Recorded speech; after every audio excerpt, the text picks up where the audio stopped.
जी students, आज अभी हमने जो कंटीजेंसी टेबल कर लिया है, तो अब जो नेक्स्ट टॉपिक है वो है कोरिलेशन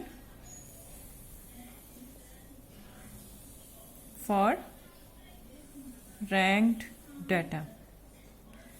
जो इससे पहले हमने कोरिलेशन की थी वो हमारे पास क्वांटिटेटिव वेरिएबल की क्वांटिटेटिव वैल्यूज दी होती हैं। अगर आपके पास इस तरह से मैग्नीट्यूड नहीं है, क्वांटिटेटिवली डाटा नहीं दिया गया, तो हम क्या कर सकते हैं कि हम डाटा को रैंकिंग दे सकते हैं। रैंकिंग मीन्स कि जो भी आपके पास वेरिएबल है उसको उसके साइज के अकॉर्डिंग, इम्पोर्टेंस के अकॉर्डिंग या कोई भी क्राइटेरिया जिसके अकॉर्डिंग हमने उसको, मतलब उसकी मेजरमेंट्स नहीं है हमारे पास, लेकिन हम उसे रैंक कर सकते हैं।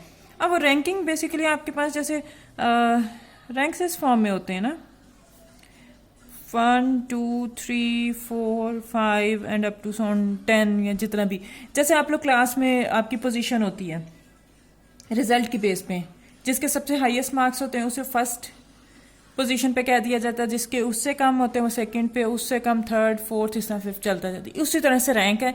अगर कोई वेरिएबल है और उसके आपके पास मैग्नीट्यूड नहीं है तो उसको हम रैंकिंग कर सकते हैं अकॉर्डिंग टू सम क्राइटेरियन। तो ये रैंक्स आपके पास जो आपके पास जाते हैं अप टू n, जितनी भी वैल्यूज हैं उनको रैंक कर लेते हैं। तो ये रैंकिंग, अगर आपके पास दो वेरिएबल हैं x एंड y, दोनों को रैंक्स दिए हुए हैं, मैग्नीट्यूड नहीं है, रैंक्स हैं, अगर और फिर इन दोनों में अपने कोरिलेशन फाइंड आउट करनी है तो उसका फार्मूला हमारे पास है r, सबस्क्रिप्ट में s है। ये नोटेशन आर ही इसके लिए यूज होगी जो कोरिलेशन वाली, सबस्क्रिप्ट में एस का मतलब है कि आपका रैंक कोरिलेशन है। और ये एस क्यों यूज किया जाता है वो मैं यहाँ पे लिख देती हूँ। ये इसका नाम, ये क्योंकि स्पीयरमैन ने ड्राइव किया था तो इसलिए इसका नाम है स्पीयरमैन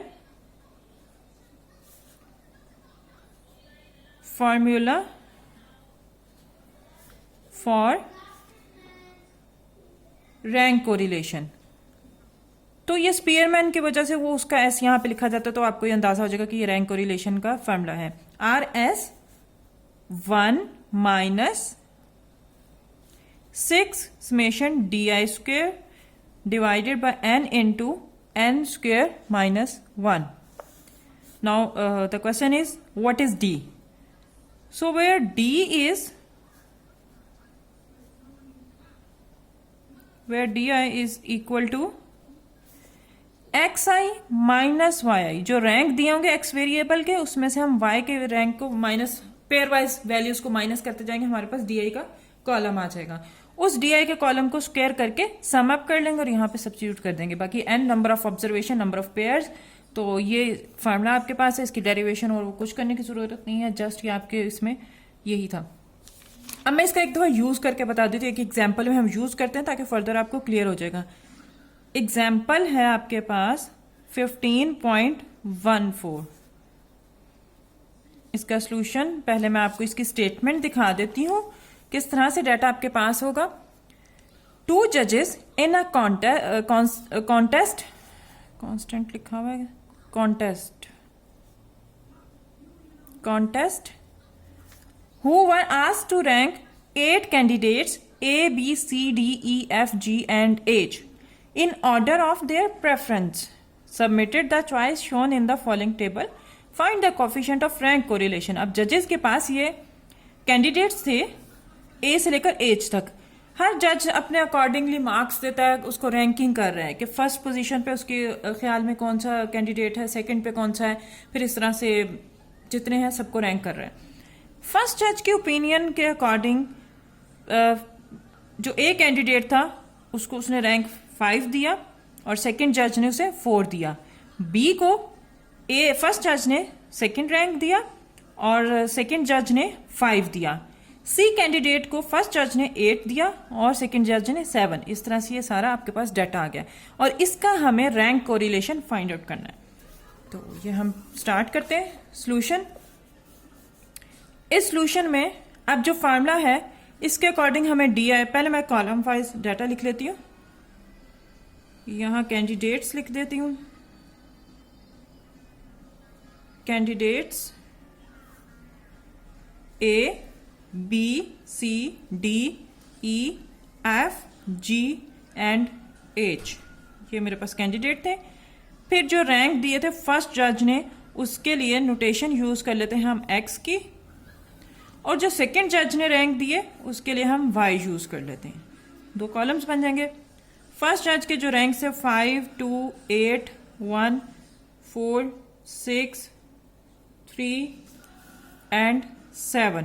इसी तरह से जो सेकंड जज के रैंक है वो 4, 5, 7, 3, 2, 8, 1 एंड 6। ये आपके पास यहां तक जो डाटा गिवन है उसको हमने लिख लिया। अब मुझे डी आई फाइंड आउट करना है। डी आई क्या है? एक्स आई, एक्स में से वाई का कॉलम माइनस करके मेरे पास डी आई का कॉलम बन जाएगा। तो यहां पर 5 minus 4 1, 2 minus 5 minus 3, 8 minus 7 1, 1 minus 3 minus 2, 4 minus 2 2, 6 minus 8 minus 2, 3 minus 1 2, 7 minus 6 1. We have to require to find di square, ये कॉलम लास्ट। अब इसका आपने स्क्वायर ले लेना 1 9 1 minus 2 square 4 2 square 4 minus 2 square 4 2 square 4 and 1 square 1। So summation d I square आपके पास आ जाएगा यहां पर 28। ये आ गया। Here n is equal to, n कितना है? 1 2 3 4 5 6 7 8, n is 8। Now R S rank correlation 1 minus 6 summation d i square over n into n square minus 1, ये आ जाता है। सब्स्टिट्यूशन कर लेते हैं। 1 minus 6 into summation d i square 28 divided by n, n is 8, 8 square minus 1। अब इसे हम solve कर लेते हैं।